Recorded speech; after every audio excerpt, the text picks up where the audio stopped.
भाइयों, आज से 40-45 साल पहले धौलपुर में एक गुंडा बदमाशी करता था, तो पुलिस ने उसको पकड़ के उसका हाथ तोड़ दिया था। हाथ तोड़ने के बाद उसको चड्डी और बनियान से उसका जुलूस निकाला था। ऐसे आदमी को आप किसी को जानते हैं धौलपुर के को कि पुलिस ने ऐसी वारदात किस आदमी के साथ की थी? जानते हो तो भाइयों कमेंट्स में जरूर बताना। जो लोग फेसबुक मीडिया पे डालते रहते हैं, कमेंट्स में बताना ऐसा आदमी कौन है। और भाइयों, मैं आपको एक बात और बताना चाहता हूं कि अभी जसवंत जी ने मेरे बारे में कुछ बयान दिए हैं मीडिया को। जसवंत जी कह रहे थे कि वो एक वार्ड से वार्ड पार्षद बन जाता है रामवीर पोसवाल। तो मैं एमएलए साहब आपको एक बात बताना चाहता हूं, मैं एक वार्ड से पार्षद नहीं हूं, मैं 2 वार्डों से पार्षद बना था। अब की बार एक वार्ड से मेरा भाई लड़ा था, एक वार्ड से मेरी भाभी लड़ी थी। और वो भी पार्षद कैसे बने थे? मलिंगा जी फुल सरकार में थे, मलिंगा जी ने एसपी को मेरे पीछे लगा दिया था। और वार्ड में फिलांग टॉर्चर, हर वार्ड के आदमी को टॉर्चर करा था। पूरी सरकार का प्रशासन उसमें लगा दिया था मुझे हराने के लिए, फिर भी मलिंगा जी मुझे नहीं हरा पाए। एमएलए साहब, मैं दोनों वार्डों से चुनाव जीता था। मैंने बसपा ज्वाइन की थी एक बार, मेरे 6 कैंडिडेट चुनाव जीते थे। आप भूल जाते हैं एमएलए साहब, आप उस टाइम बीजेपी में थे, आपने आके कहा था कि हमारी बीजेपी की टिकट आप बांटो। एमएलए साहब, आपकी तो इतनी भी औकात नहीं थी कि आप एक सीट निकाल सकते थे। मैंने आपकी बीजेपी की टिकट बांटी थी, बसपा बीजेपी दोनों की टिकट मैंने मिक्स करके बांटी थी। 8 सीट बीजेपी की आई थी।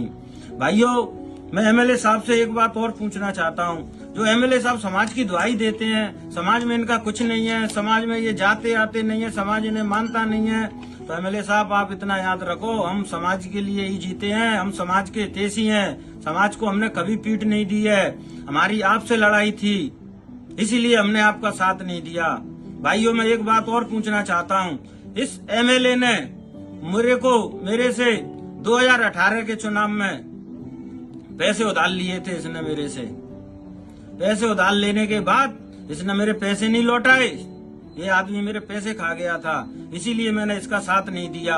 अगर मैं किसी के पैसे खा जाऊं और फिर मैं उससे कहूं कि मैं चुनाव लड़ रहा हूं, मेरा साथ दे, तो वो आदमी मेरा साथ दे देगा क्या? मैं आपसे पूछ रहा हूं। बात समाज की नहीं थी, बात वो इनकी थी। मैंने इनका साथ नहीं दिया। समाज तो कभी भी कह दे कि जहाँ जान देनी है वहाँ जान देने के लिए तैयार हूँ। अगर वो आपकी बात नहीं होती, आपकी जगह कोई और नेता होता, तो मैं जी जान एक कर देता। एमएलए साहब, आप भूल जाते हैं एमएलए साहब सारी चीजों को। और आप क्या समाज की दुआई दे रहे हैं? आपके गांव मोरौली में 2 लड़के पुलिस ने खत्म कर दिए थे। क्या किया आपने उनके लिए? कहाँ गई आपकी नेतागिरी? किस किस को न्याय दिला दिया आपने, जो आप जगन जी को आज न्याय दिला दोगे? एमएलए साहब, आपकी उम्र हो गई है, थोड़ा दिमाग से काम लो। ऐसा मत करो कि मुंह में जो आए वो बक दिया आपने। राम कुमार जी के कह रहे हैं, राम कुमार जी मेरा भानेज खत्म हो गया। राम कुमार जी ने आपके लिए क्या नहीं किया एमएलए साहब? उसकी जब हालत खराब हुई, उसकी तबीयत बिगड़ी, आपने उससे दूरी बना ली। आप अपने भानेज के नहीं हो सके, आप अपनी बीवी के नहीं हो सके, तो इन समाज से तो आपका संबंध ही क्या है एमएलए साहब? आप अपने सगों के नहीं हो रहे हैं, तो इस समाज का आप क्या करोगे? 3 साल हो गए आपको, किसी के घर पे आपने देखा है कि क्या दुख है, क्या हो रहा है?